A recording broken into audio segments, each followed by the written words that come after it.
ሁላችሁም ሰራተኞች የመንግስትም የግልም የጉልበት ሰራተኛ ብቻ በየትኛውም ቦታ ላይ የምትሰሩ ሰራተኞች እንኳን ለሰራተኞች ቀን በሰላም አደረሳችሁ። እስኪ ዛሬ በኢትዮጵያ የሰራተኞች ቀን መከበር የተጀመረው ከመቼ ጀምሮ እንደሆነ ዘንድሮም በ2018 ለስንተኛ ጊዜ እንደሚከበርና ኢቭን መነሻ ታሪኩ ምን እንደሚመስል የሰራተኞች ቀን ለምንድን ነው የተከበረው የሚለውን አጠር አድርጌ ልንገራችሁ። የዘንድሮ የ2018 ዓመተ ምህረት ዓለም አቀፍ የላብ አደሮች ወይም የሰራተኞች ቀን በኢትዮጵያ ለ51ኛ ጊዜ ይከበራል። በዓሉ በኢትዮጵያ ለመጀመሪያ ጊዜ ይፋ የሆነውና መከበር የጀመረው በ1967 ዓመተ ምህረት ነው። እስኪ የበዓሉን መነሻ ታሪክ ልንገራችሁ። የሰራተኞች ቀን መነሻው በ1888 እንደ ኢሮፓውያን አቆጣጠር በአሜሪካ ቺካጎ ከተማ የተካሄደው የሰራተኞች ተቃውሞ ነበረ። በወቅቱ ሰራተኞች በቀን እስከ 16 ሰዓት እንዲሰሩ ይገደዱ ነበር። ይህንን በመቃወም ታዲያ የስራ ሰዓት በቀን 8 ሰዓት ይሁን የሚል ጥያቄ በማንሳት አብዛኛው ሰራተኞች አድማ አደረጉ።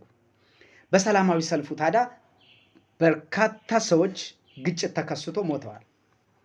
ይህንን የሰዎችን ሞት ወይም የሰራተኞችን ሞት መሰረት በማድረግና ለዚህም ማስታወሻ ይሆን ዘንድ በኢትዮጵያውያን የዘመን አቆጣጠር ሚያዝያ 23 ቀን በነጮቹ ደግሞ ግንቦት 1 ዓለም አቀፍ የሰራተኞች ቀን እንዲሆንና እንዲከበር ተወሰነ።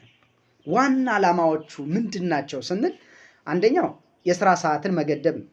የሰው ልጅ አቅምን ባገናዘበ መልኩ በቀን ለ8 ሰዓት ስራ እንዲሰራ፣ የ8 ሰዓት እረፍት እንዲኖረው፣ የማታውን ከጨመር ደግሞ የ8 ሰዓት የመዝናኛ ወይም የእንቅልፍ እንዲኖረው የተደረገበት ጊዜ ነው።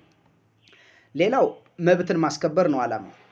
ሰራተኞች ስለ መብታቸውና ግዴታቸው ግንዛቤ እንዲኖራቸው ማድረግ እንዲሁም በስራ ቦታ ሲኖሩ የሚገባውን ደህንነት ማረጋገጥ እንዲችሉ ነው። ሌላው የሰራተኞችን ድምፅ ማሰማት ነው።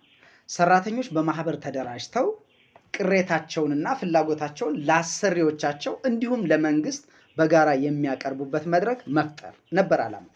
ከዚህ ባለፈ ደግሞ አንድነትን ማጠናከር ነው። በሰራተኛውና በአሰሪው መካከል መልካም ግንኙነት እንዲኖርና ለሀገር ኢኮኖሚ እድገት የሰራተኛው ሚና ትልቅ መሆኑን እውቅና ለመስጠት ይህ የሰራተኞች ቀን በየዓመቱ ሚያዝያ 23 በኢትዮጵያን የዘመን አቆጣጠር ወይም ደግሞ እንደ ኢሮፓያን አቆጣጠር ደግሞ በግንቦት 1 እንዲከበር ተደርጓል። እንኳን አደረሳችሁ በድጋሚ።